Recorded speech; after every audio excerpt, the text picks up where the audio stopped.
have to believe it and we have to feel it. Welcome everyone. Dumelang as I greet you all and honor all those that work with you. Kanya encha ya chaba. It's a Sotho saying meaning new light arises. As we gather under this new moon phase and a time of renewal, reflection and intention across all lands and waters, no matter where you find yourselves, this is a moment that connects us, a shared breath, a collective pulse, and a call to remember. This new moon call invites us to plant seeds of liberation, regeneration, and deep knowing. It asks us to listen, not just with our minds, but with our spirits, to the whispers of our ancestors, the wisdom of the land, and the possibilities that unfold before us. Indigenous knowledge teaches us that everything is interconnected. We do not extract, we listen. We do not dominate, we co-create. This is a moment to shift from separation to wholeness, from forgetting to remembering. I am Tatisa Mapasa, head of Constellation, also known as the steward of Constellation at Project Biome, and I welcome you all into this space of possibility and ask that we step forward with courage, reverence, and a purpose ready to transform and be transformed. It is my honor to introduce to us to walk us through the grounding, Rachel Kearl from Project Biome, and she's the steward of Indigenous knowledge. Rachel, the space is yours, and we are honored to have you here. All yours, Rachel. Thank you, Ntati. Thank you, everyone, for sharing your precious time and hearts with us today. And I will lead us in a short grounding to begin this call, joining in a circle, everybody imagining this circular space that builds a container for us to share with each other the wisdom of our hearts and the wisdom of these speakers today, this panel that we're honored to be in communion with. And if everybody would like to just take a breath, and if you choose, relax and close your eyes, we'll go into a short grounding. And take a moment as you rest your eyes to feel your body. You can touch your hands, your stomach, your arms, feeling the density and presence of you. And breathe into this connection.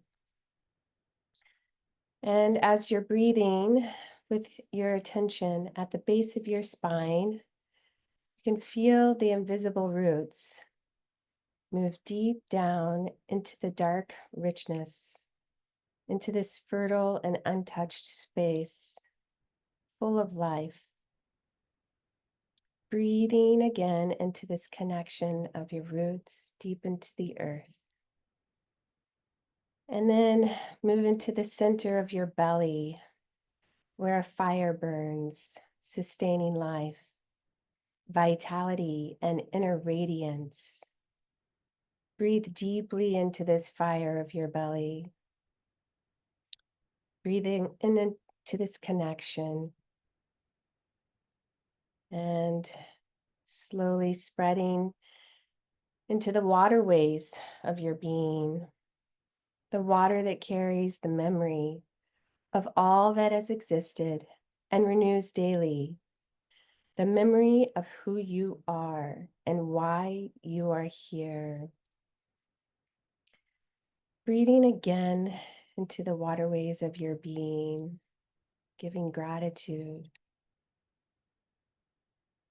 for this connection, for this life-renewing water.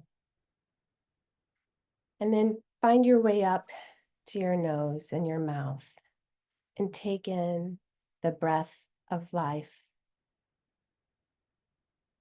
Breathing in deeply, exhaling.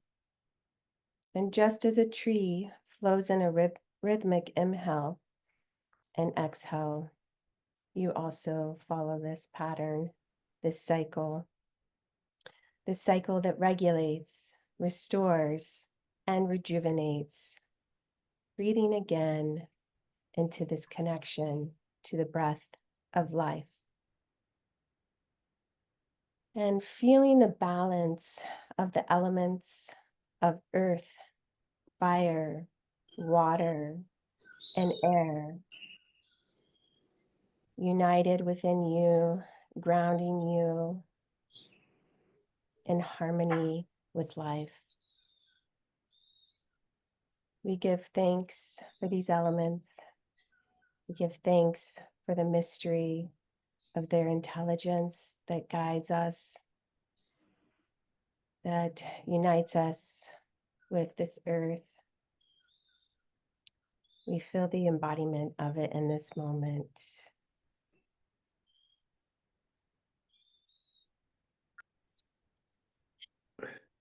We give thanks. Aho, Ashe, Amen. Aknaru.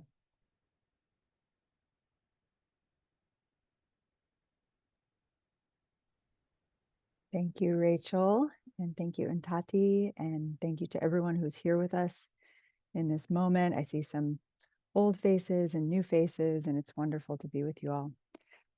I want to speak a little bit to the metaphor of the constellation before we dive in, just to ground everyone in this vision we're holding.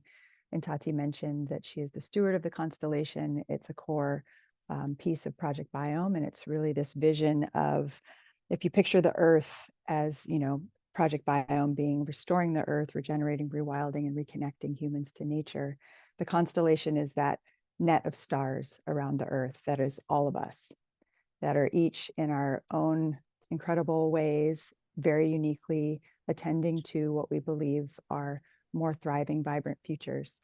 And so what would it look like to actually connect us all in certain ways and then see what can come from that mycelial tissue, that connective tissue between all of us? I come from Hawaii. My name's Aubrey. I'm the steward of living systems here at Project Biome, and I'm also a futurist. And so as a futurist, I look a lot to the past as well as the futures, because that grounds me in the present and what needs to happen now. And in Hawaii, we have a navigational history that's really quite extraordinary. And so when I think of something like the constellation and the stars that are guiding us to new lands, the ancient Hawaiians would, Polynesians, even before they were in Hawaii, would have dreams of a new island. And from that dream, they would start to discuss how are we going to get there, and then they would use the stars to navigate. So the constellations were very profoundly important in that culture, in a navigational culture that allowed them to cross vast swaths of ocean with very little modern technology as we know it today. So the constellation in that way is actually a technology of finding our ways to new places. And we find ourselves now at a time in history where we need to find our ways to new places collectively. So how might we navigate together as this constellation of stars? So just grounding that as one of our metaphors in the constellation. Thank you for being a part of this. And then I'll share also these open constellation calls that we're holding with different speakers this year. Our guiding star is to hold potent and powerful conversations that invite us all to evolve our thinking about regeneration, rewilding, and reconnecting humans with nature, to support awakening our inner guidance and Dharma purpose in service to building life-centric futures, shifting first ourselves and then dominant culture to recenter life and nature-based solutions with all that we co-create with the animate world. There's a lot of words in there that I just want you to kind of see what lands in your chest and what percolates. Things around life-centric futures. What does that mean? We'll be talking about that a bit today in terms of the topic of regeneration. The animate world. What does it look like when we become awake and aware in a world that is fully alive? Everything fully alive with a beingness that we are interconnected with in very deep ways. The concept of interbeing. And then also acknowledging the concept of dominant culture and how we find ourselves in this moment that we might call a variety of things, prophetic times, age of consequence, the great turning, we hear Kali Yuga, Anthropocene, different terms for this moment that we found ourselves in, where dominant culture in many ways is extractive, power over rather than power with all the different isms that we find ourselves enmeshed within that we're seeking to shift. And so with these conversations, what we're hoping to do is to spark within you that remembrance of how you are always interbeing as a human on this incredibly glorious emerald planet Earth floating through space that is just ridiculously generous with all that she gives us every day. And once we can remember that, and instead of seeking technological solutions, we actually center our solutions in with life.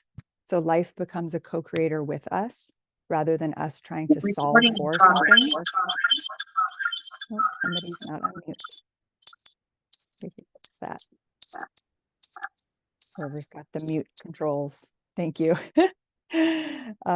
Yes, it's really this idea of, life-centric cultures. It's just what happens, and I use a capital L life when I speak of this, because there's, the capital L life also takes into account that life and death are in a dance at all times, right? And what does it look like to center life as a whole being, this like animate earth that is interconnected, that we are just one part of. And I think what happens a lot of times, what we've seen, I think everyone in this call in some ways has experienced this, is when we propose technologically based solutions that are trying to sustain the extractive dominant culture that we find ourselves in, we actually work against life rather than with life. So when we center life in our solutions, we actually come up with a very different answer or set of answers. And when we start to make that shift within ourselves to reconnect to this knowingness that we are part of an animate earth, then a whole bunch of beings that are on this journey with us, we think very differently about what we're trying to do with the solutions that we create. So in that vein, with this topic of regeneration, which when I looked at the etymology of regenerate, it means to bring forth again, very simply to scale back and think about what does it mean to bring forth again the abundance of Earth, this incredible planet that provides so much for us without us having to do much, the interbeing, the animate world, the cultures of care. What does it look like to regenerate in that way? And we invited 3 amazing speakers who think about these things on a daily basis. We've got Rutendo Ngara with us today. She's an incredible space holder, Indigenous knowledge keeper, also has been trained as a doctor, a researcher. She helped to co-create the Ancient Wisdom Foundation and Earthrise Collective, along with Pooven Moodley, who's here with us, also based in South Africa, who is a lawyer, an activist, and deeply spiritually connected to Earth, and will share some of the wisdoms that have been pouring forth for him as he deepens into his animate relationship with Earth. Then we've got Zach Bush, who's also a founder of Project Biome, a doctor, very deeply steeped in understanding human biology and then understanding the connection of human biology to planetary biology, and sort of this moment that we're in remembering that we are part of nature. What does it look like when we start to do that? So with this call, we'll have each of the speakers share a bit about their perspectives on this topic of regeneration from the stance of what does it look like when we center all our solutions on capital L life, and really think about life-centric futures and shifting dominant culture. And then we'll open it up for some questions from you. So please feel free to place questions that are arising for you that you may have come with into the chat, and we'll be fielding those, and we'll have time for some Q&A with our speakers. So with that, I will pass off first to Pooven to share with us some of his wisdom and knowingness around this topic of regeneration. Thank you, Pooven, for being here. Such a great pleasure and honor to be with you. Thank you so much, Aubrey, and thanks so much, Rachel, for the beautiful grounding. And I'm going to pick an image to start based on the grounding and based on the bringing in of the elements. And I want to start with, I'll speak about 2 things. One is about limitations, and then the second part is going to be about potential and bringing in some of my experience with the law and how we've pushed boundaries to the maximum. So, as Rachel, you were doing the grounding, this image that always comes to me is the infinity sign, and the 2 chambers, a fire chamber and a water chamber. And it feels like we're currently in a fire chamber. We're circling around, we're trying to find solutions, we're trying to regenerate, we're trying to do everything in our power we can do to move from the fire chamber to the birthing or regenerative chamber. The challenge is, we're just not getting there. And so the question is, why is this so difficult when in fact regeneration should be a natural process for us to go with a certain flow and be able to do what we can. So the first limitation for me is our imagination. We can dream, we can imagine, and create a whole new world, and it's powerful and it's incredible. The limitation within that is we're limited by our imagination because that's often limited by our minds in terms of what we can imagine. And so often we don't, let's say, pierce that boundary of imagination because we imagine things we know. We find it difficult to imagine things we don't know. And so part of the process as we push deeper within ourselves to figure out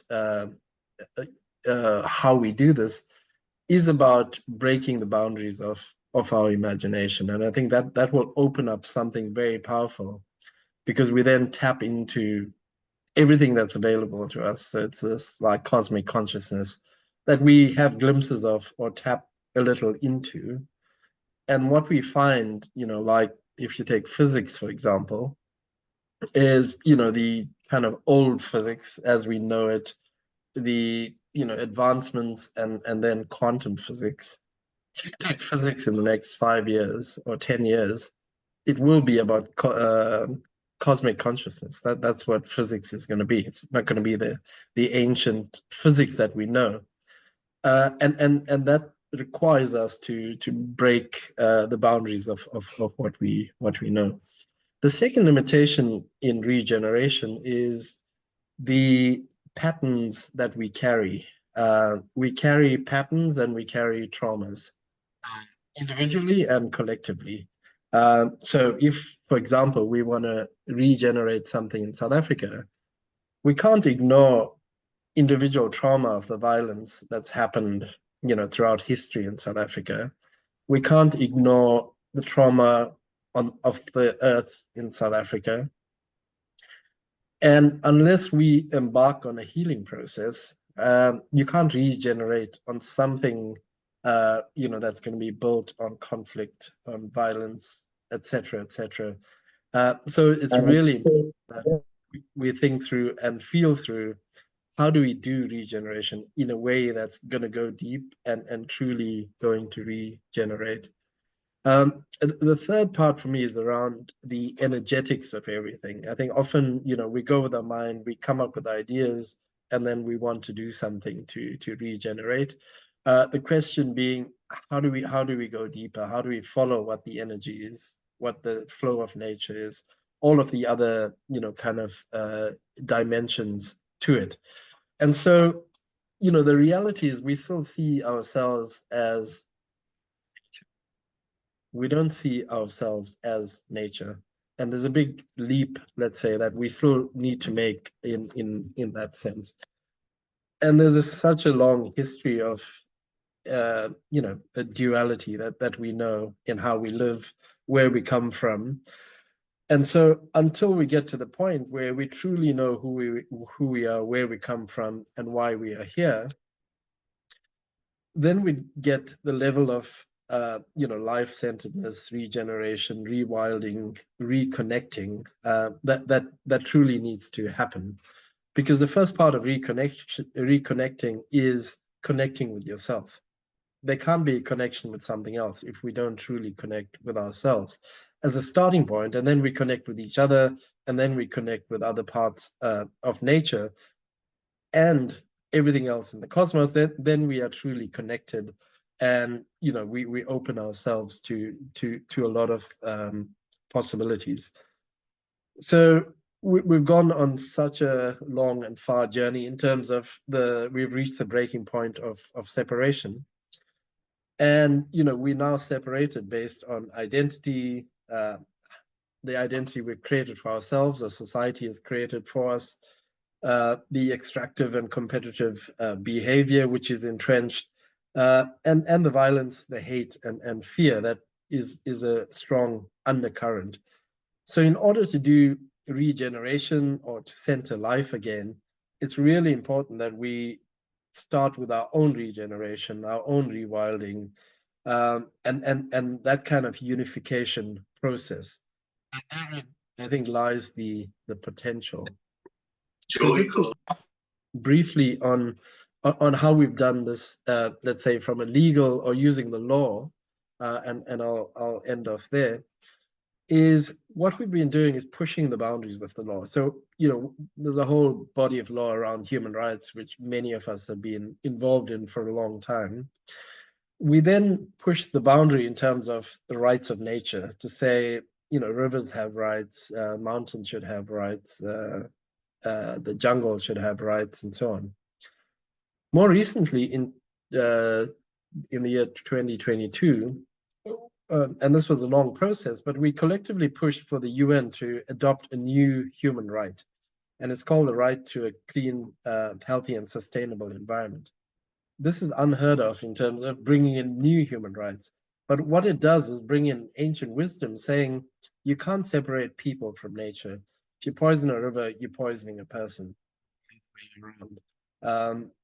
And so it's really been pushing, those kind of boundaries. We're now pushing the legal boundaries even further. So in many different countries where we are working, like deep in the Ecuadorian Amazon, for example, working with communities there to get the recognition of the spirit of the forest. And the idea is if you're cutting down the Amazon, you're killing the spirit of the forest. Or in a case against Shell, we argued that the ancestors live in the ocean. If you blast them with these air bombs for 8 months, you will disturb the ancestors. And we won that case and stopped Shell from doing that. On the 21st of March, on the equinox, we went up Table Mountain to do ceremonies to start a process for the legal recognition of the mountain as a being. And the idea, isn't about, let me tell you what it is about. What it is about is shifting people's experience, perception, an idea of mountains and rivers and so on. So shifting essentially the consciousness, and that's how we, these are some examples of how we're pushing the boundaries to ensure we're bringing the ancient and modern worlds together. Thanks, Aubrey. Back to you. Thank you, Pooven. So many beautiful quotes in that Kiamo's been sharing in the chat. I really appreciate what you were saying, and this idea of, again, like centering life in an animate world. Once you become the forest again, become with the forest again, then your whole calculation of how you treat that forest changes, right? Is what you're saying, and around this nature-based solutions and using the law. So how might we use, human-made tools like the law, but centering life in our calculation of the solutions that we co-create. One of the things I was thinking about this morning was that regeneration is one of the most co-creative acts with the earth, right? But when we come from that perspective of we're not applying a solution to the earth, we're actually working with the earth to understand ourselves as part of earth, then it changes the way we approach whatever solutions we're using that technology to address. Thank you so much for that. And we will turn now to Zach Bush, who is here with us today to speak from his perspective about regeneration and what he's been thinking about and learning about out there on this beautiful green emerald planet. Zach, are you with us? I'm here. Thank you so much. Amazing. Pooven, totally inspired by that breakdown. Pooven, thank you for that. I think there's an opportunity for us to slow down for a moment in life here. Like the amount that comes through Pooven at any given moment is as like scintillating as it is overwhelming to me every time I hear it. And so I just appreciate these other speakers, Rutendo, Aubrey, and Tati. All of you guys there's so much that comes through between the words. And I think I've been at risk in the world of interpreting truth within the words, and there's probably a deep risk in that, and a lot lost. there's one version of human history that suggests that there was a high intelligence within humanity, or state of biology, whatever we want to call the beings that were here in the past, that was entirely telepathic. And then there was a collapse of that telepathic society when a sect within it developed tonal communication. And in that, there was an othering effect that collapsed the society. And then after some 20, 50,000 years, the tonal society collapsed when the spoken word came about. That society again collapsed when the written word was developed about 5,000 to 7,000 years ago. And so it was this steady decline in communication that led to this steady separation from nature. And now, as we look to this most recent metamorphosis of communication, as we went from spoken word to written word to digital representation of language and text messaging and the like, it doesn't take a lot of imagination to understand how much we have lost the essence of being human and the essence of being a living creature that's interconnected to all things in that singularity. So for that, I think there's an opportunity for us to relax in a lot of ways our attention to the word forms and start to experience something outside of our ears, really like focusing in on the other chakra systems that are this exquisite system of sensory perception of the world. Our five senses so dominate the brain, and therefore our egoic sense of the world, that it dampens our sense of reality that we can sense these other seven sense centers within our body below those five. And so the 12 senses that really make up the human experience maybe gives us a much richer way of communicating. So for that, we can see this avenue towards recreation of our current human society and human expression. And for me, the word regeneration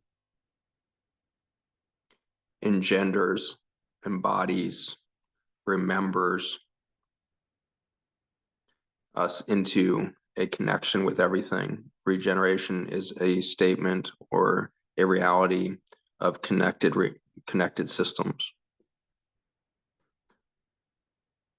Intelligence within an organism is now recognized to be the result of biodiversity speaking or having access to a single neurology. And so we call it human intelligence, but in fact, the human being is simply the most advanced form of interspecies communication that the world has created so far. Your body contains the highest degree of biodiversity per centimeter than any other part of nature within the world. The rainforest, the coral reef pales in comparison to the diversity it's held within the human body, particularly in the colon, but really throughout the entire system. That for all.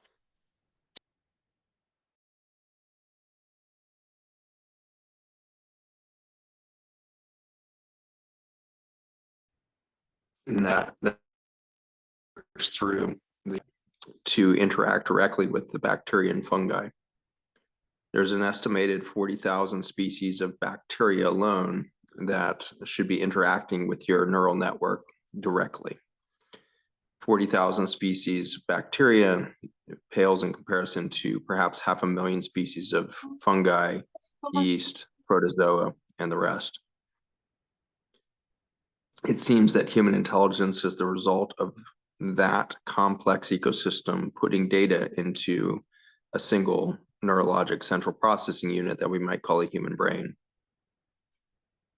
And so human intelligence is really a description of an ecosystem. And at the cellular level, you do not get stem cell activation or elimination of senescent cells or detoxification in a cellular system until there's biodiversity interacting and communicating openly. Disease is fundamentally a breakdown in communication between species. The most obvious is the immune system and its breakdown. When I was trained as a medical doctor, I was taught that the immune system was there as a battlefield to sterilize the human body to become just human. and infection was a result of bacteria infiltrating that front line of defense, and suddenly you had a sepsis or cellulitis or infection somewhere in the body, pneumonia. That has subsequently really been proved as an erroneous model of what the immune system is. The immune system is the highest order of relationship management that the body does. And so it does not sterilize the human body. Instead, it keeps the human body in a homeostasis of complex ecosystems intercommunicating for this regenerative property of human biology, stimulating everything from detoxification to regeneration. So human intelligence is the result of biodiversity speaking through a single avenue. Regeneration at the cellular level is the result of complex relationships at the immunity level.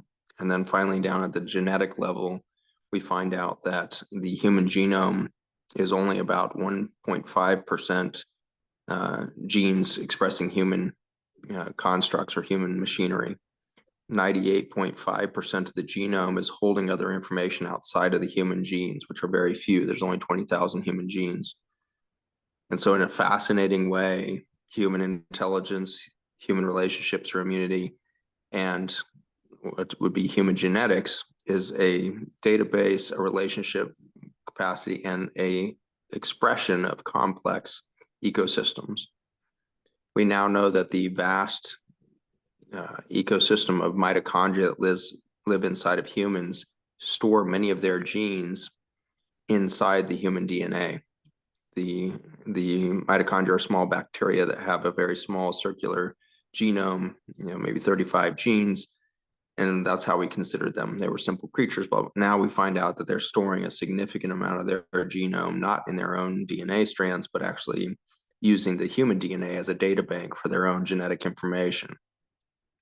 As you start to think this through, it's quite possible that the human genome is a database of the entire civilization of life on Earth in its totality. It is quite possible we are a gene database, a genetic record of the entire life force of the planet. This brings us to our current moment when our system of intelligence, our system of immunity, and our systems of genetics are now under so much pressure from our collective trauma that we can no longer procreate.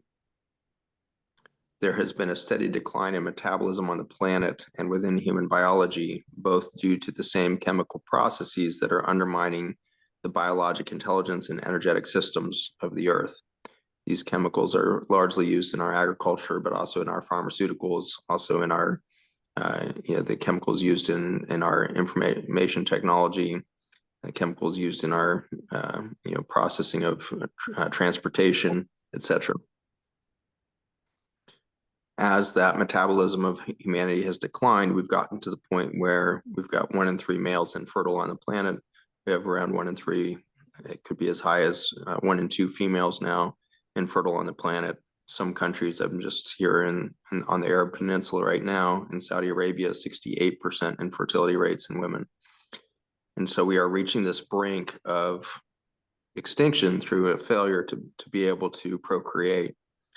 And I think this is really just emblematic of our disconnect from these natural systems of biodiversity. And for that, we've lost our regenerative capacity. For that, we're losing the capacity to persist. And this is significant for the human species. But if we go back to that genetic story, I think that the entire cosmos is paying attention to our moment because the stakes are so high.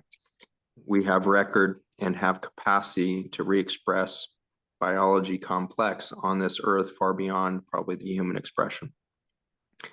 And so I believe that our genome is being protected, and I believe that we are highly protected by all kinds of levels of dimensional beings, whether we want to call them angels or aliens or entities or gods, whatever mythology we've put around them. The reality is we live in a multidimensional reality with perception only adequate to really live within a 3-dimensional reality and occasionally sense or experience some of those other dimensions through meditation, prayer, spiritual chant, dance, sexual experiences. All these things are taking you into those other dimensional experiences momentarily, and then you're locked back in the 3D of the 5 senses that dominate the human experience. Regeneration is really getting past all of that. Regeneration is a process of releasing the belief of the 3-dimensional reality moving yourself to the possibility that there's a higher dimensional version of yourself, a higher dimensional map that allowed you to self-assemble in the womb of your mother. In biology, we've never found that template of how you formed 70 trillion human cells from one cell. We never found the template that showed how one cell would travel to a particular location in a three-dimensional map and become a kidney cell. We don't know how that goes. And so it's following a template, not in the biology, but in the physics field. And in the physics and the space-time and the geometries within the womb, we find a soul. That soul, that original information of you is accessible all the time. Regeneration is going to be a remembering of our human birthright to be this culmination of expression, relationship, and rebirth of life on Earth. And so we have a deep opportunity that really resonates and roots itself in this concept of regeneration. So biologically, you're here to be a part of that. And I just honor each of you for listening between those words to understand the frequencies of remembrance that are in you. You're part of this microcosm, and honor your journey. Thank you so much, Zach. So much potent wisdom in that share. And what kept coming through to me was this profound respect and reverence for the technology of the human being, you know, as a profound technology itself. And we often forget that, you know, as we look to these shiny new techno solutions, excuse me, that we've created or that have been created, and we forget how incredibly amazing our biology is. And just stepping back into that, that we're interbeing with all other biological technologies at all times, right? And when we can lean into that, what becomes possible. And I was thinking about, you know, that so often our techno solutions hold at the center this need or desire to sustain something that we're afraid of losing, right? Whether it's the way we've lived, our quality of life, quote unquote, even though, you know, when we really look at it, the absurdity is that we're actually degrading our quality of life, degrading our ability to even have children, to procreate. So what are we actually sustaining with these solutions? And when we were preparing this call, we were looking at some of those, what I would call like the absurdities of modern culture, one of which being that we found, you know, old growth forests being cut down to make solar farms. And so when you start to look at those paradoxes, it's like, what are we doing with these technological solutions that are trying to sustain a way of being that actually needs to shift? And what within us needs to shift to reconnect to our understanding of the earth and how incredible we are, the earth is, all the beings of earth are, to be able to do something that's actually different. And what I also heard in your share was this wisdom of not knowing, of being able to, you know, understand ourselves and our magic and mystery, but also lean into the not knowing and not have to have all the answers, but to sit really deeply with the inquiry and let that guide the way. So, which feels like a perfect bridge to Rutendo, who is a holder of mystery and magic, trained in, I think, something like 26 different wisdom lines of Indigenous knowledge systems and ancient wisdom, and really dances with the mystery in such a magical way, holding down the codes all across the earth in service to life. So Rutendo, I'd love to invite you to share. Thank you so much for being here with us. Thank you so much, Aubrey. And thank you to the previous weavers who have really woven magic into this tapestry. It is a great honor for me to be here at this new and open constellation call for Project Biome, as we center life with a capitalized L, as Aubrey has said, at the core of regeneration. The launch of Project Biome over the past couple of years has been an initiation into a journey, an emergent journey that looks at the interconnectedness between rewilding, reconnecting, and regenerating. This journey continues to bring together many tributaries into a common river, or many roots into a common tree. This journey continually takes us to the prefix of re, suggesting that we're doing things again and again. We're generating through the generations. We are returning. We are cycling. So through this prefix re, we can cycle back 2 years as the official launch of the project was germinating shoots that are beginning to bear fruit now. Or perhaps we can cycle back 5 years to 2020, where on this day, South Africa, like many countries around the world, was in its second day of astounding, confounding, dumbfounding lockdown. Now, Pooven has piqued our ability to move beyond limitation and use imagination into regenerative possibility. Zach has taken us through a wonderful exposition of biodiversity and cosmic relationships that regenerate within the human body. And as we explore and weave our tapestries of life and regeneration, I'd like to cycle back into one tiny aspect of this wonder, to the impulse or limitation that led to the locking down in 2020. COVID-19, or what I will call the virus with a capital T and a capital V, whose crease in the fabric of life weaved tapestries with exponentially tangible outcomes. As the year 2020 wore on, the virus increasingly became more virulent.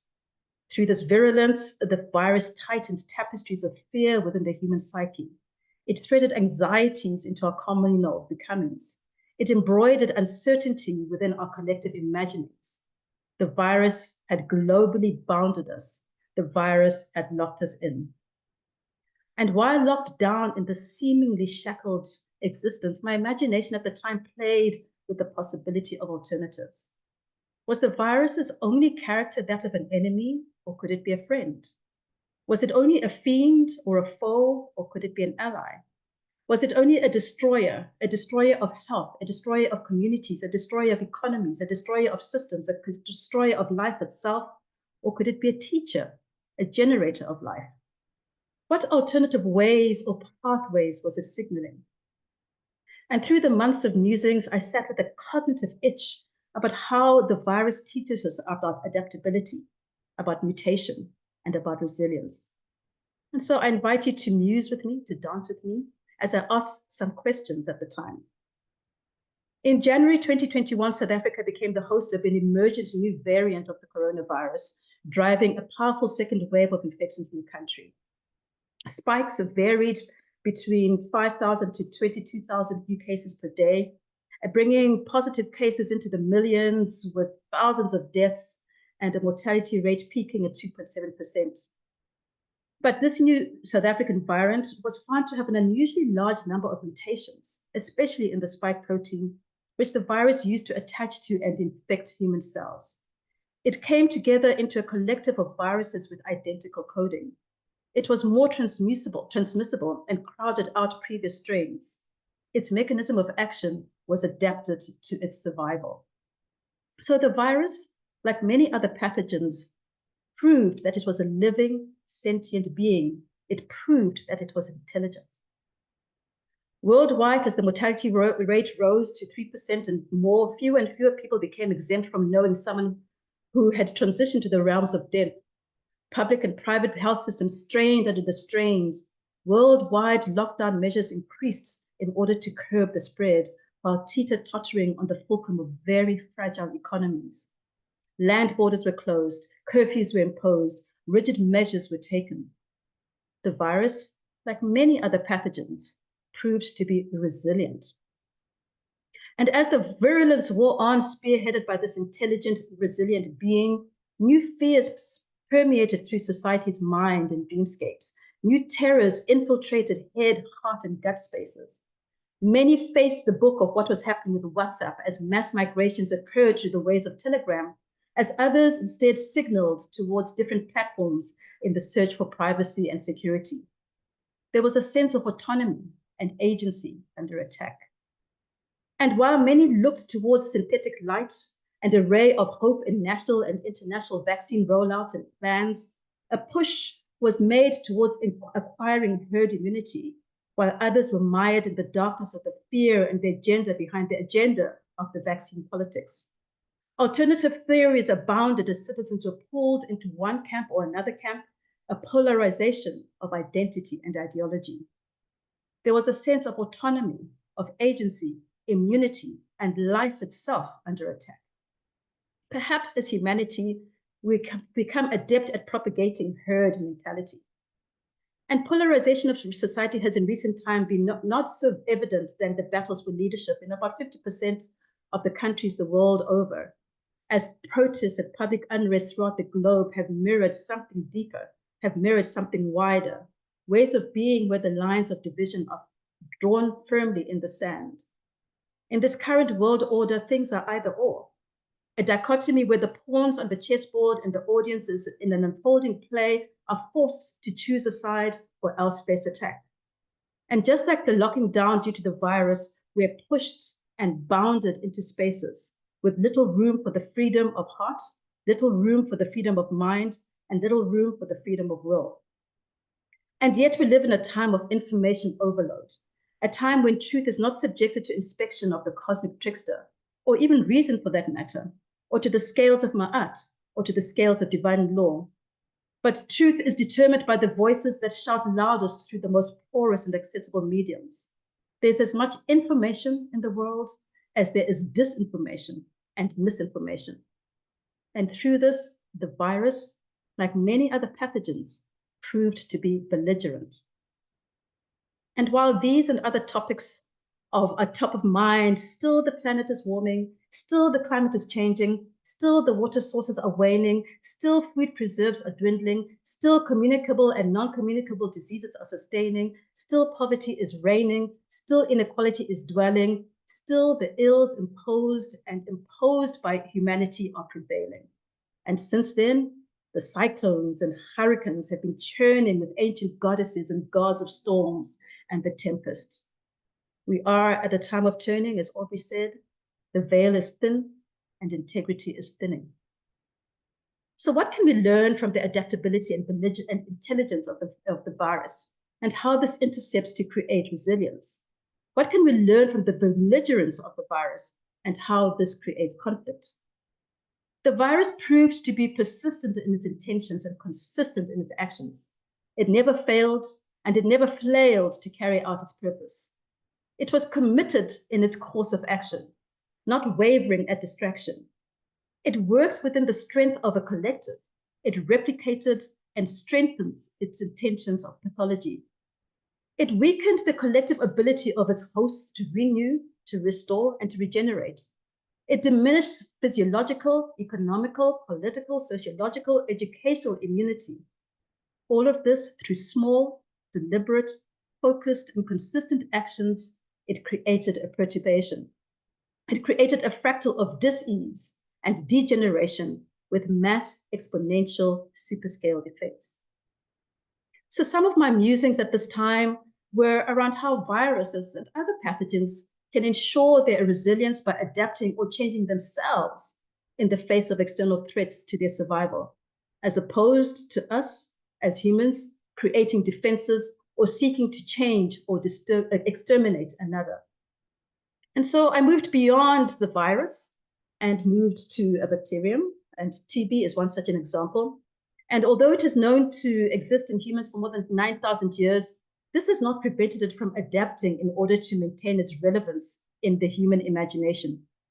TB is one of the leading infectious disease killers in the world, claiming more than 1.5 million lives per year. And yet, despite worldwide advances and developments in vaccinations and inoculations which seek to exterminate it, it still, over time, finds time and again occasion to mutate. And in the 1990s, these mutations rendered it drug resistance. And our response as humans, as always, is to create regimes, stronger treatment regimes. We create multi-drug regimes. We bolster our efforts. We wage war. It is a proverbial fight against. And in the face of this war, the pathogen goes within and it mutates. It changes its inner structure.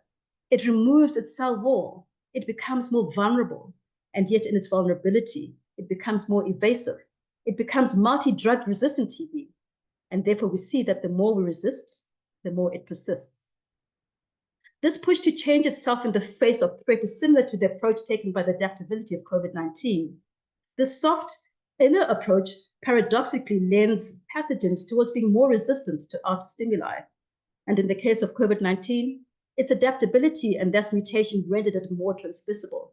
It created new waves of pathology, new waves of death, new waves of fear, new waves of uncertainty.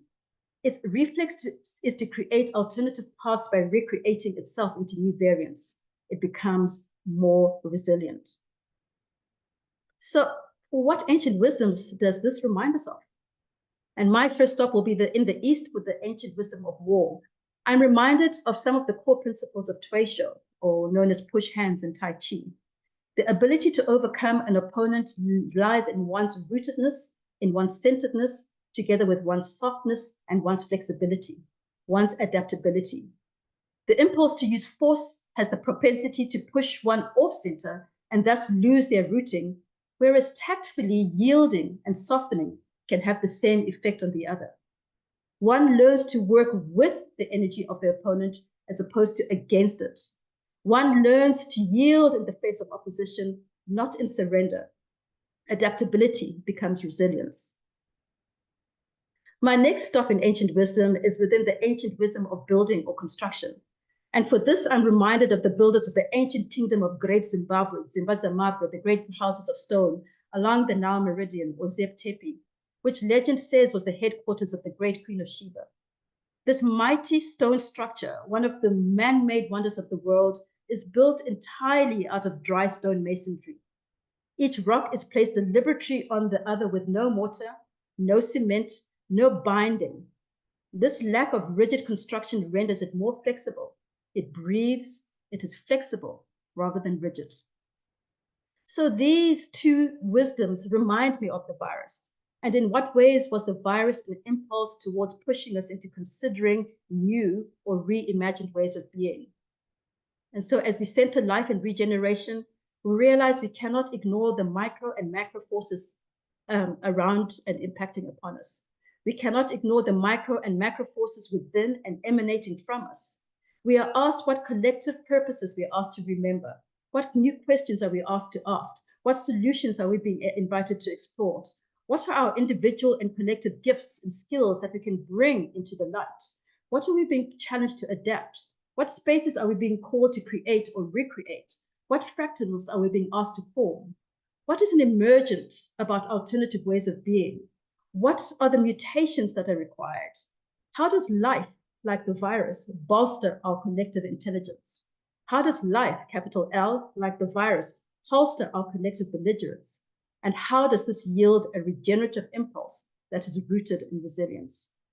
Was the virus an agent of death or an agent of life? Thank you.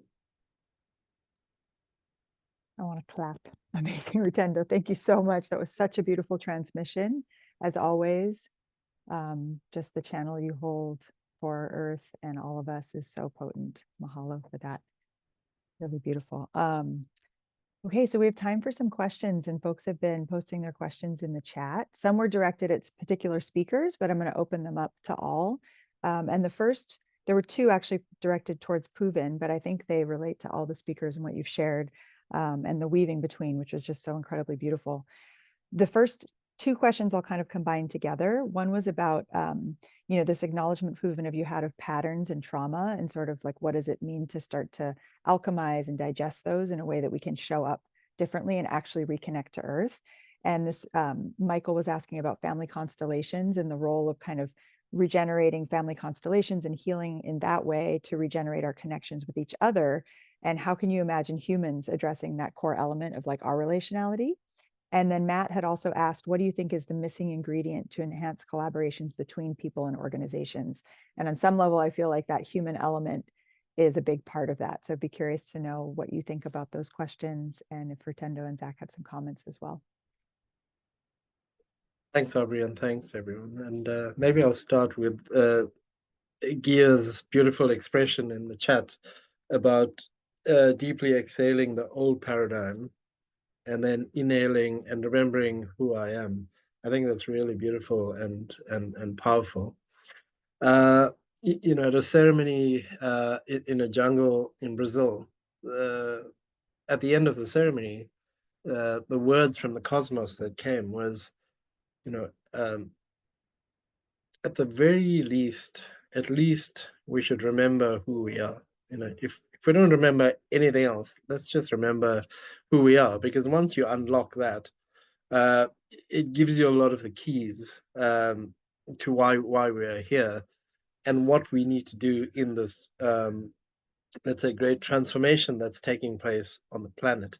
And each one of us is carrying a particular gift, a particular thing to bring and to add in, because no one person knows or understands everything, but all of us collectively. And that links, Matt, to your point as well. And there was a point about, where do we go to find people to connect? I think my own experience is, as things are unfolding and as the frequency of the planet is shifting, and last year was a very different year energetically. the start of 2025 has brought something so different. But what I'm finding is, as people are tuning in, as people are asking questions, as people are feeling a certain level of vibration, it's just happening naturally that people are finding each other. So all of you on the call today, coming here for the session, is by complete design of how this is unfolding. And as we find each other, we can have these conversations, we can figure out things together. And essentially what we're doing is walking, this pathway together to create something different. And then going back to that point of the patterns and traumas and so on, we also have to heal individually and collectively. It's not just individual healing, because as long as a person or a part of this earth isn't healed, then all of us are not healed. And so it's a very, very deep journey and process where we have to hold each other in this time. It's not like someone can just go off and be like, I'm now healed. But we have to do this collectively. And that goes, Matt, to your point as well, because if we want to look at what the missing ingredient is in terms of collaboration, organizations, I've been involved in civil society organizations, community and movements and so on for many decades now. And I think one of the key ingredients is that's missing has been, we're not truly ourselves in those interactions and engagements. We take one part of ourselves in how we relate to people in other organizations or institutions, but we don't bring our full selves, into the space. And that's, again, by what we've been taught. We need to act professional. We need to appear in a certain way, speak in a certain way. But I think, when you look at or spend time in different communities around the world, you realize you have to just be yourself, who you truly are, and connect in the way you need to truly connect. So I think in not tapping to that fullness, as we climbed up the mountain recently, I realized it was 6 years ago to the day when, in some ways, at an activist Human Rights Day event in one of the communities that was resisting mining and Shell and everything else, I walk in for the first time into this gathering of about 300 activists from around the country, and I was walking in with the healers and wearing a cloth, and the activists were surprised, but this we know, and this radical activist, the healers, and that started bringing my worlds together, in terms of how I engage with people, because often we hide parts of ourselves because we think, that's not what we should be doing. And so I think, Michael, in terms of your point around family constellations and so on, I do think we have to use everything that we have available to us. Sometimes it's one methodology or another, but often it's going to be a combination of so many different things, because as we go deeper and deeper within ourselves, we require different things, at different points. And again, I think each one of us hold different parts. And once we bring this fullness together, then we have access to, a range of things. I'll finish off with a recent ceremony that I was in. And I was taken through a process right to the atom, and understanding how the atom works, how it becomes energized, how you heal through the atom. And in that way, as your own healing starts to overflow, what impact that has on everything else, around. And for me, that's incredibly important, because when we break it down, we are vibrating atoms, the common knowledge or common sense thing, but we don't truly understand what that is. But once we have that experience, then there's no boundaries. Boundary between me or anyone on this call, or anything else on this planet or the cosmos. And I think, that's such a great teacher in the sense of why we have to come together, because we are ultimately one. Thank you. Thank you, Pooven. Rutendo, I know you've done a lot of work with family constellations. Do you have anything to add to that? That was a beautiful share from Pooven, and I love the taking us all the way back to the atom. Well, I think as we know, a family constellation, the impetus, comes from Africa, and with what happens primarily when we throw the bones. When we see what is happening within the bones, this is what is constellated within not just humans, but also in the more than human world, in the sentient world, and in the stars beyond. And so when we take this principle of constellations, and I love that these calls are called constellation calls. It means that we are collectively throwing the bones, or we are part of the bones that are being thrown. And when we see where we land on the field, which is this tapestry of life with a capital L that we're speaking about today, then we may be able to see how we are in relation to that which you consider to be the other. And I think a lot of our efforts these days, our activist efforts, our so-called greenwashing efforts are lending themselves to always othering, and yet in constellations, nothing is the other. Everything is a reflection of me, and everything is in relationship with me. And this is where something like family constellations can help, both on a micro scale and on a macro scale, to be able to show where we are, our place in the grand cosmos as tiny, insignificant beings that are completely significant, like a tiny virus, or as those who are agents for being able to shift that constellation as well. And this is where we draw on a lot of Indigenous wisdom about how that shift is done in collaboration with the ancestors, in collaboration with that which has lived before, in collaboration with the greater forces of nature that we may not be aware of, but that are an integral part of our existence. So yeah, I'm a strong proponent for family constellations, not just because it comes from Africa, but because it's a beautiful medium at allowing us to see relationality and to see where everybody's place is, and realizing that there is no other, everything is part of the whole. Beautiful. Thank you, Rutendo. Yeah, that idea of the biodiversity of us, right? Of us as a collective, and that we each are born with this unique soul print, life print, whatever you want to call it, that if it's fully realized and we're all living in that fully realized state, the weaving of us becomes the magic that is regeneration of Earth, because we are Earth. That's beautiful. There's a few questions for you, Zach. I'm gonna, oh, hello. Hello, whoever that may be. I love it. Hi back. Zach, a few questions for you. I'm going to kind of try to pull them together. They're really around this idea of like our personal agency and like what can we do right now, and also your vision for humanity, what you're seeing out there. So there's questions around, changing our own mindset. Where can we show up, and how can we show up in a way that's in service to Earth? When you spoke about the chakras, I think that really resonated for folks, and understanding the physical, the energetic body, and like, are we ready to listen to it? Have you seen signs of that out there?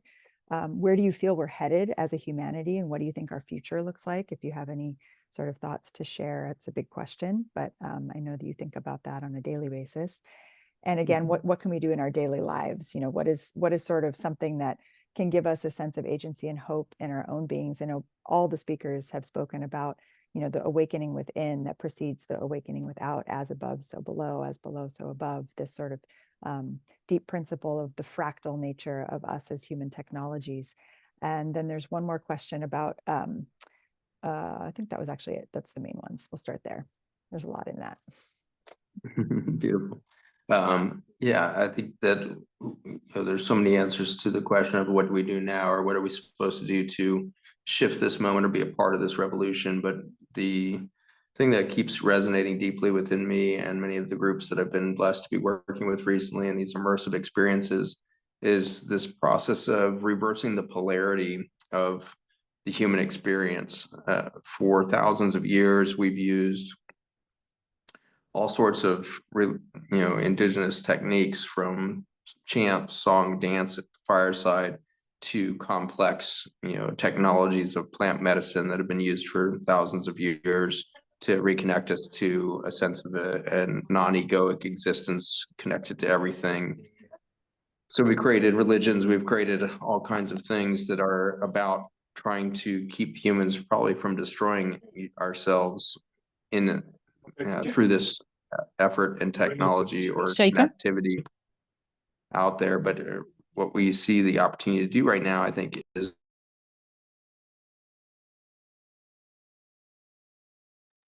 and so to reverse the polarity, we have to go through a lot of somatic work to move our bodies and actually really embody our spiritualism. So instead of being in a body and escaping to have a spiritual experience, we've got to start taking that spirituality and expressing it in our biology. Another way of thinking of this is there's one time in human history that where it is storied to have been complete peace on Earth, despite large populations across the planet. And that was correlated with this time in which King Solomon reigned. And King Solomon was a divine being of some sort, it seems. King Solomon was not so much man who was from the Judaic line or something like that. He seemed to have been a being that we have no record of the death of King Solomon, for example. And so there's, every other king within that pantheon, we know their birthday, we know their death date, but this was a strange being that came in.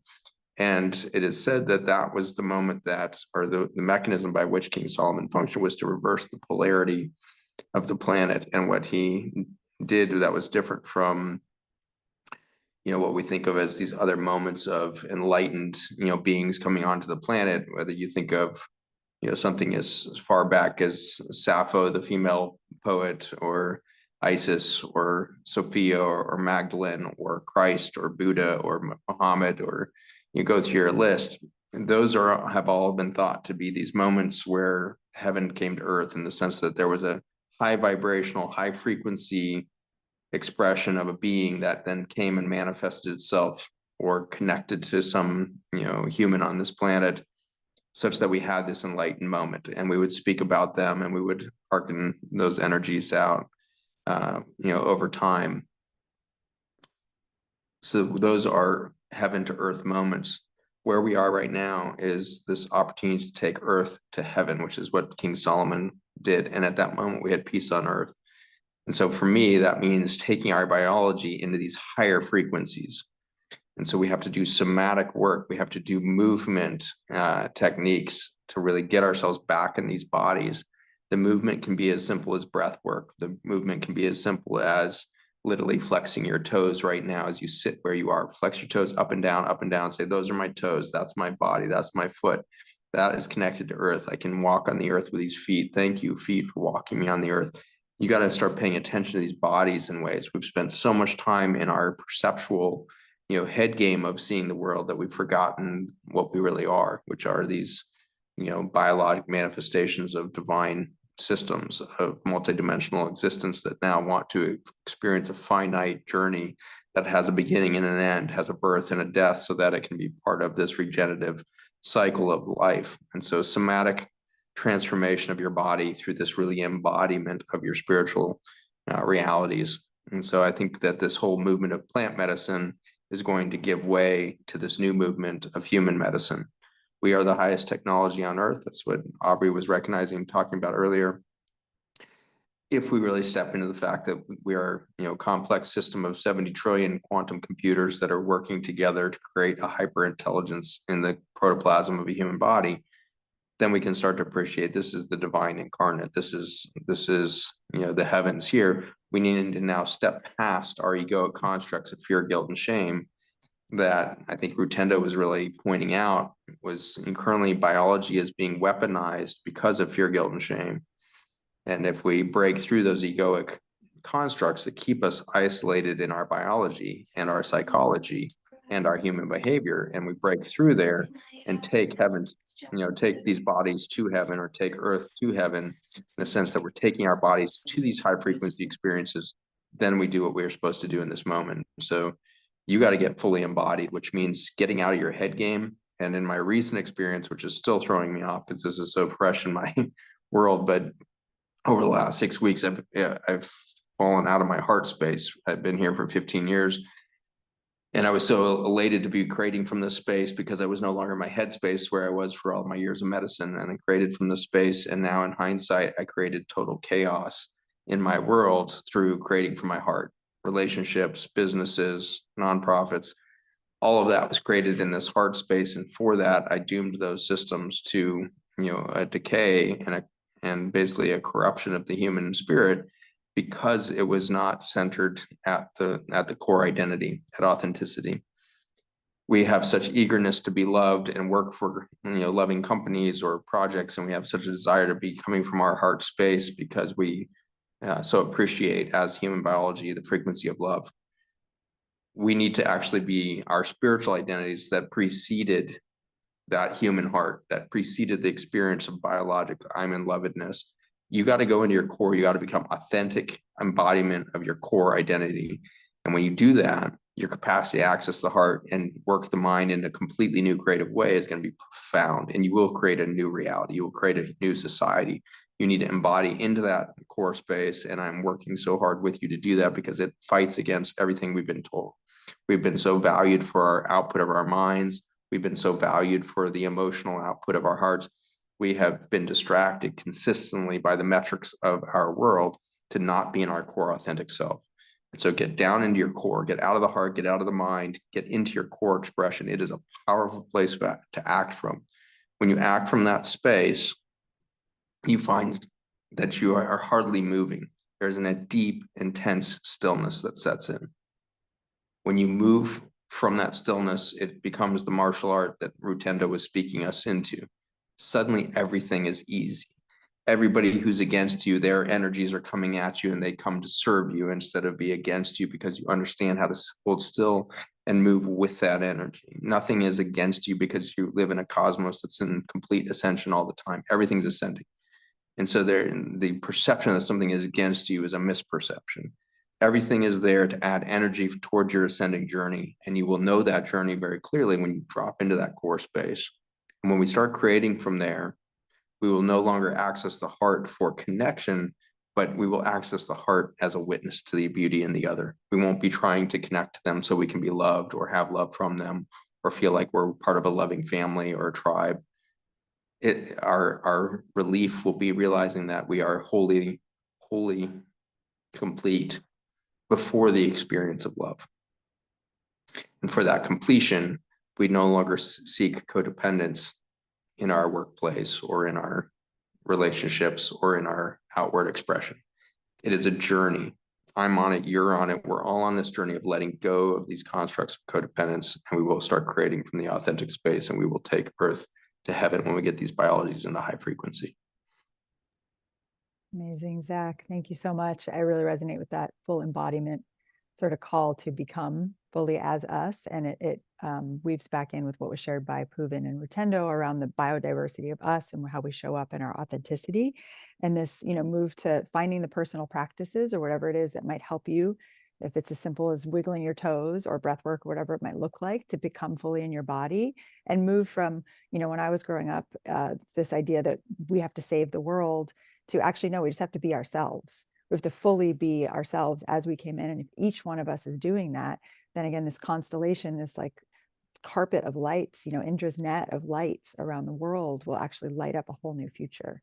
So it becomes quite simple and profound, and probably the hardest work of our lifetimes, undoing all that we've been taught about how we're supposed to show up. So thank you for that.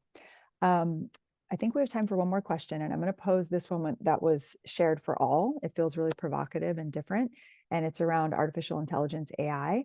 And Kyle wrote, there's an article called Making Kin with the Machines that came out of MIT, an essay written by Indigenous scientists and engineers. And his question is, where does your imagination go when contemplating the notion that through AI, we might make kin with thinking machines? And, bringing that into our conversation feels interesting to me because we are at this moment of, sort of ultimate technological advancement. It's happening very fast. And there are people that are working to understand how might AI be, potentially even a consciousness of the mineral realm, moving through silica to share something with us at this moment, this crucial moment in humanity. Or might it be something that is coming to actually speed up our ability to extinct ourselves. We don't quite know. So curious from the three of you, whoever would like to jump in on that, what do you think about this idea of making kin with the machines in terms of regeneration? Pooven? Speak very quickly. I think what I started with in terms of limitation. My sense of AI is it's limited by our imaginations of what is possible in terms of AI.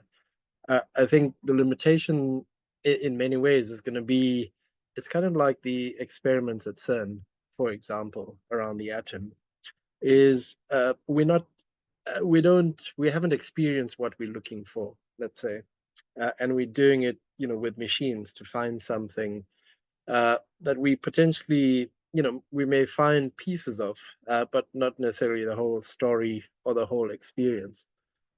So for me, I think with AI, it'll reach a certain point, and I think it will be limited at that point based on who we are as limited human beings. There's a lot of work being done in Silicon Valley and other places looking at ancient wisdom and how that should feed and fuel AI to bring a different version, let's say, of AI compared to what's currently being put out there. And I think that's really interesting thing to grapple with. If you load the ancient wisdom into a system and a mechanical system, what that would do to what you get out of it in terms of the thinking and so on. But I do think it, will be limited and it will miss a big trick. And I think if we align to AI in a way that takes us away from the connection to ourselves, to nature, to the cosmos, then we become mechanical. We become machines with no empathy, with no emotion, because we respond in a certain way. So the version of Zach who presented himself now was a very vulnerable Zach that you're not going to find necessarily in artificial, intelligence. And I do think that's kind of like the splitting point between, the head and the heart, or what the Hopi and others have prophesied for so long, this kind of split in humanity, because we definitely, being sucked into the meta world, not in terms of using technology in the way we are using it now, but in the amount of time we spend with technology on content that's created to keep us, in there, as opposed to being in nature doing other things. Thanks. Thank you, Pooven. Rutendo or Zach, any comments on that question? If not, I can go to another. Rutendo? We can go to you next, Rutendo, and then Zach. Okay. No, thank you so much. I think for me, it always boils down to paradigm. So we can make kin with machines, but which paradigm are we making that kin with? So are we coming in from a Newtonian mechanistic perspective, and that's the paradigm with which we're making kin with the machines, or are we coming in with the quantum perspective that Pooven spoke about?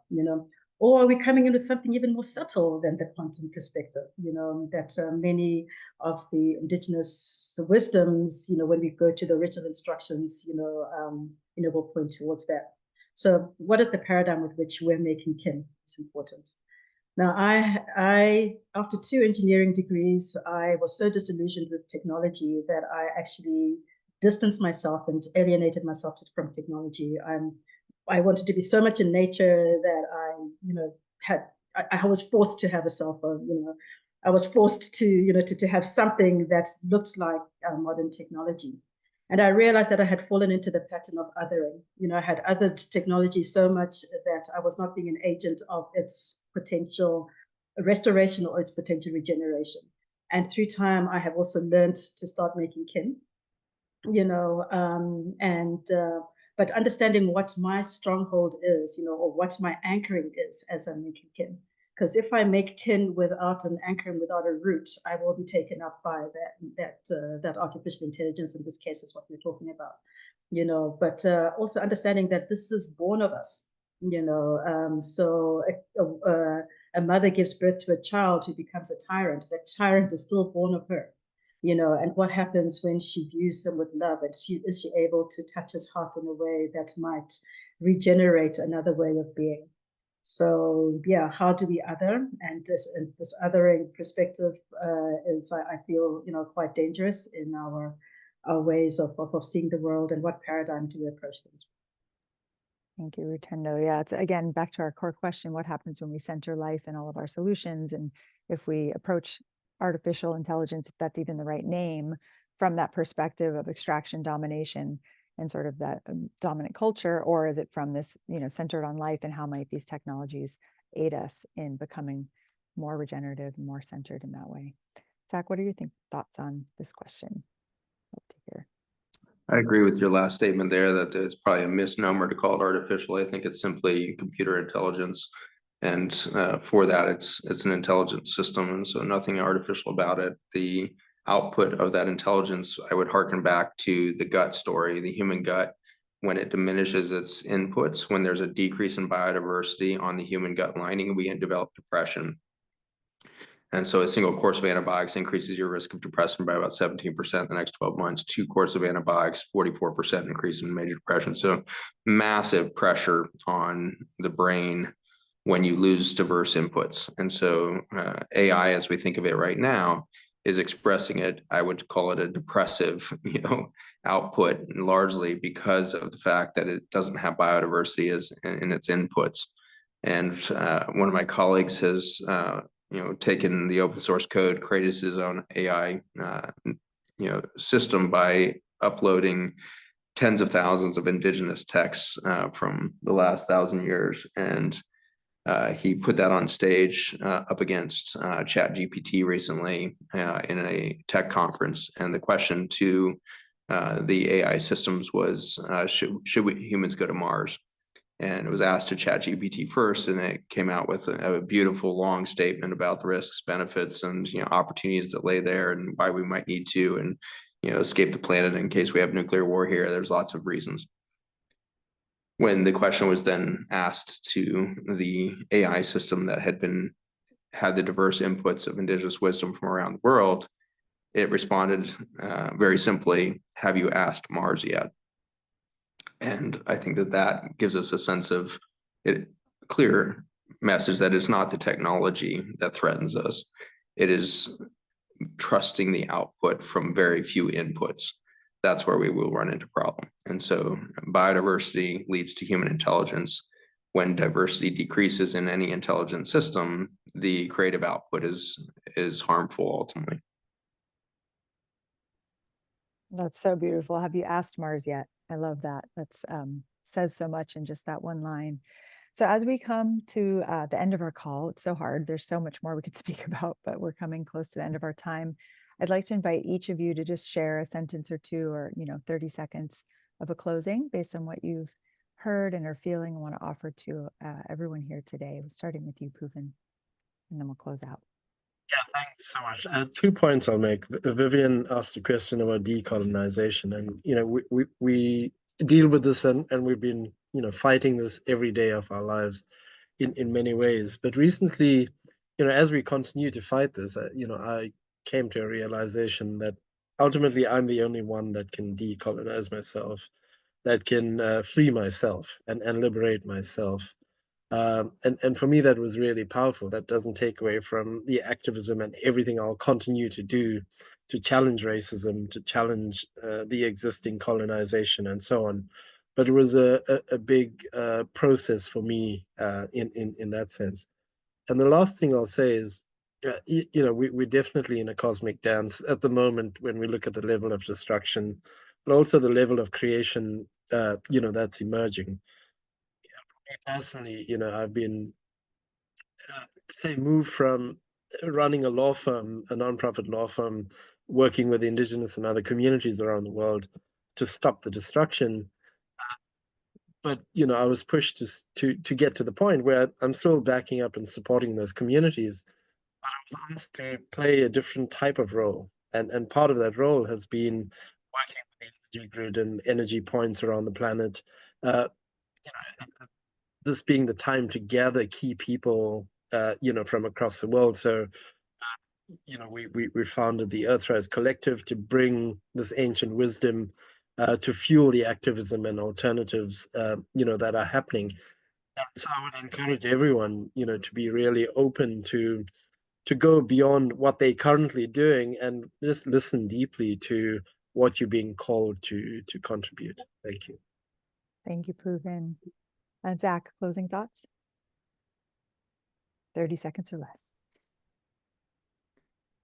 I would just say thank you. Thank you to each of you. You showed up right now. Your soul was, self-selected, God-selected.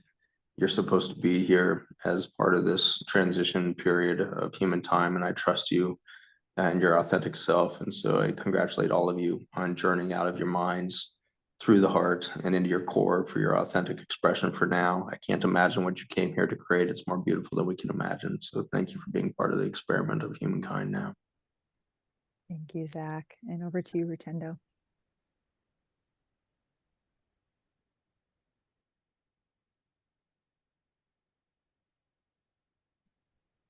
Sorry, technology is not loving me at the moment. I would just end by saying, Sawubona, I see you. And in your eyes, I see a reflection of you. Therefore, there is no other. But sometimes I need to chop off my own head in order to restore the whole. Thank you, Rutendo. Yes, the world is something we create each day, co-created together with Earth, and it just as easily can create differently. You're all beautiful humans for being here. I'd love for Ntati to close us out, and she'll share with you the recording after this and also how to join our constellation to become part of the movement we call Project Biome. We are all Project Biome together. Thank you for being here. Ntati? Thank you so much, Aubrey. Thanks. Thank you, everyone, for joining us. From the bottom of our heart, we're grateful that you could come through, the time you took to be here with us and show up, and so show gratitude for self, for being able to show up for yourself and come through. We truly appreciate your time, your presence, and we send you all our best wishes. Wherever you may be from the world, may you find the flow on your journey, embrace your authentic self. I would like to close with a quote as we leave you for this call. It is from our African leader, Amilcar Cabral, a revolutionary thinker and timeless freedom champion. The quote says, "Return to source, to self, not just in culture, but also in development, economic growth, and in our way of life, to rediscover what is essential to our identity and our future." So I ask that we all let these words be a reminder to stay connected to what truly matters as we continue forward with a purpose, unity, and the courage to build a meaningful tomorrow. So we thank you all for coming through. We will be sharing with you a link to join the constellation, and we're looking forward to having you be part of our community. We're so excited. Ashe, thank you. Okay.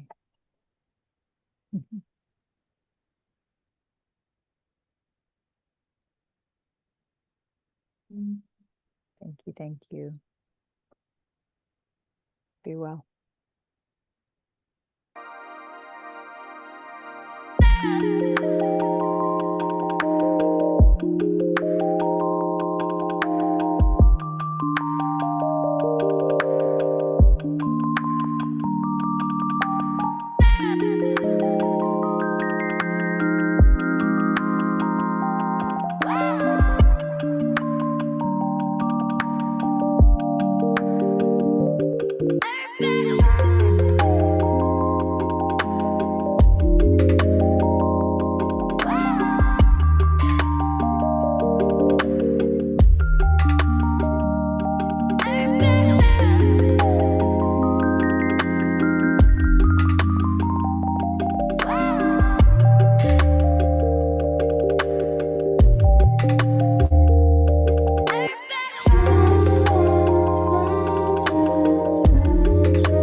have to finish. Okay, well, I'll see you soon. Take care. Thanks. Bye, everyone. Thank you. Bye. Bye-bye.